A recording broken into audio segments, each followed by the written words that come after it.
STF ने एक खतरनाक गैंगस्टर का अंत कर दिया है। जी हां, हम बात कर रहे हैं झारखंड बिहार के कुख्यात अपराधी छोटू धनबादिया उर्फ आशीष रंजन की, जिसे प्रयागराज में एक एनकाउंटर के दौरान ढेर कर दिया गया। इस मुठभेड़ में एसटीएफ ने AK-47 पिस्टल और भारी मात्रा में कारतूस भी बरामद किए हैं। लेकिन इस कहानी में सिर्फ एनकाउंटर नहीं बल्कि बहुत कुछ ऐसा है जो जानना जरूरी है। तो चलिए इस पूरे मामले को समझते हैं इन 3 अहम सवालों से। छोटू धनबादिया कौन था और उस पर कितने संगीन आरोप थे? एसटीएफ को उसकी मौजूदगी की सूचना कैसे मिली और मुठभेड़ कैसे हुआ? क्या इसका कनेक्शन अमन सिंह की हत्या से भी जुड़ा हुआ है? तो चलिए इन सवालों पर से अब पर्दा उठाते हैं। सबसे पहले बात करते हैं छोटू धनबादिया कौन था और उस पर क्या आरोप थे। छोटू धनबादिया उर्फ आशीष रंजन झारखंड का कुख्यात गैंगस्टर था। वो पहले गैंगस्टर अमन सिंह का शूटर रहा था और उसके इशारे पर हत्या और रंगदारी जैसी वारदातें अंजाम देता था। उस पर झारखंड, बिहार और यूपी में कई हत्याएं, डकैती, फायरिंग और गैंगवॉर के केस दर्ज थे।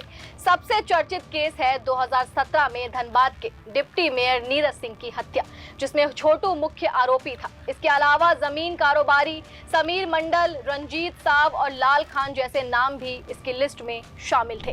अब बात करते हैं कि एसटीएफ को उसकी खबर कैसे लगी और मुठभेड़ कैसे हुआ।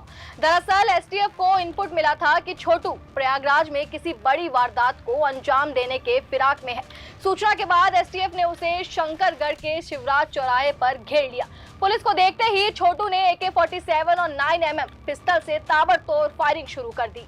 जवाबी कार्रवाई में एसटीएफ ने उसे गोली मारी और वो मौके पर ही ढेर हो गया। मुठभेड़ के बाद एसटीएफ को भारी मात्रा में हथियार और कारतूस भी बरामद हुए। यहाँ से कहानी एक और अहम मोड़ लेती है जब इसका कनेक्शन निकलता है अमन सिंह की हत्या से। अब सवाल ये है कि क्या छोटू का अमन सिंह मर्डर केस से कोई लिंक था? तो जवाब है हाँ, और वो भी बहुत बड़ा।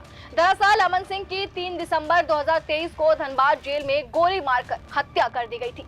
इस हत्या की जिम्मेदारी किसी और ने नहीं बल्कि छोटू धनबादिया ने खुद सोशल मीडिया पर ली थी। उसने एक ऑडियो जारी कर खुद को अमन सिंह का विरोधी बताया और हत्या का मास्टरमाइंड भी माना गया।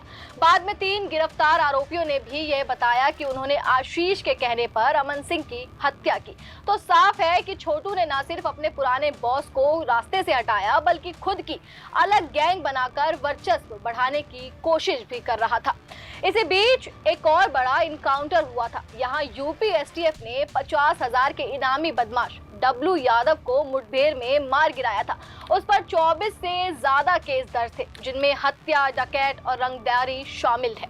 इस मुठभेड़ में 2 पुलिसकर्मी भी घायल हुए। बेगूसराय से एसटीएफ और एसओजी की टीम हापुड़ पहुंची थी और काफी प्लानिंग के बाद ये कार्रवाई की गई थी।